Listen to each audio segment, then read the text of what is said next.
Community Art Lab of the Peace Treaty of Utrecht as the whole project unit.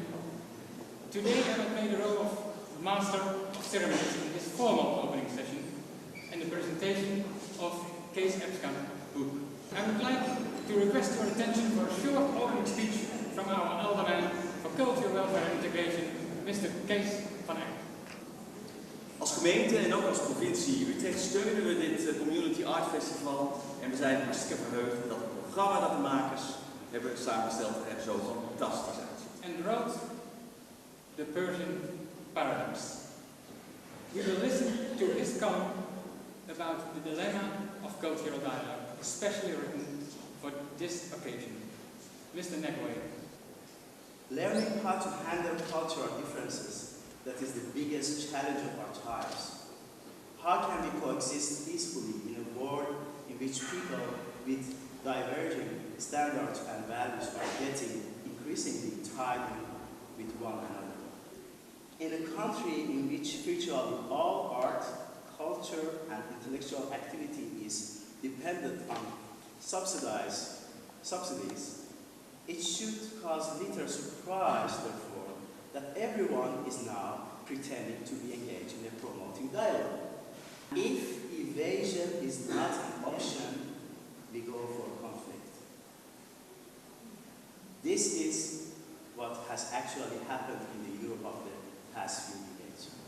This is everyday reality in the Danish provinces, the Paris suburbs, and the streets of Amsterdam. By bearing the other in ourselves, we also change ourselves. This is a process that is going way beyond dialogue.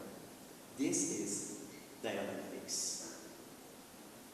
All this requires imagination and people who can mobilize such imagination. Sculptors, storytellers, painters and musicians who can put a face and a voice to the strange faces around us and to the confusing human condition that we find ourselves in. In 2003, Kees Epskamp died of cancer. This devastating illness made it impossible for him to finish the book he was writing about theatre for development.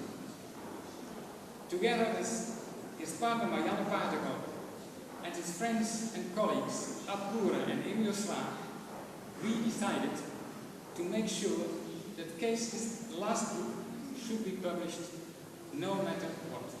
As an anthropologist, drama teacher, director and dancer, he researched many aspects of the theatre for development field, and he felt an urge to publish and share his views with others.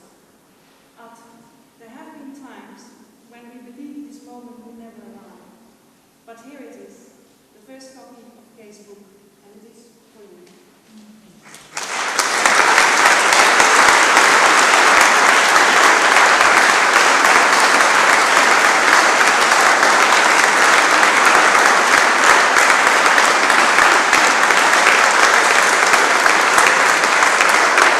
It would not make sense to demand that theatre for development would get the same attention and support as universal primary education.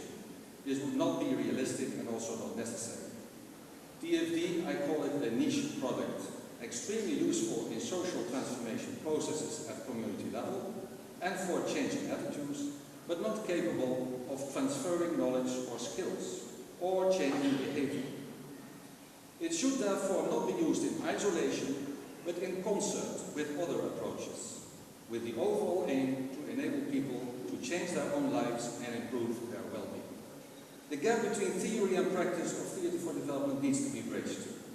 People involved in theatre for development are foremost practitioners, not very interested in trying to explain the rationale for what they are doing in much theoretical detail.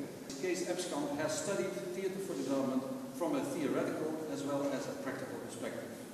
That he tried to give theatre for development a place in the development discourse and that it was his pride and ambition to inspire others to study and use theatre for development. Communities, ordinary people, that dreadful phrase, don't need the politics of the expert, don't need the content, don't need the shape. Everybody has their stories, have their realities, have their politics.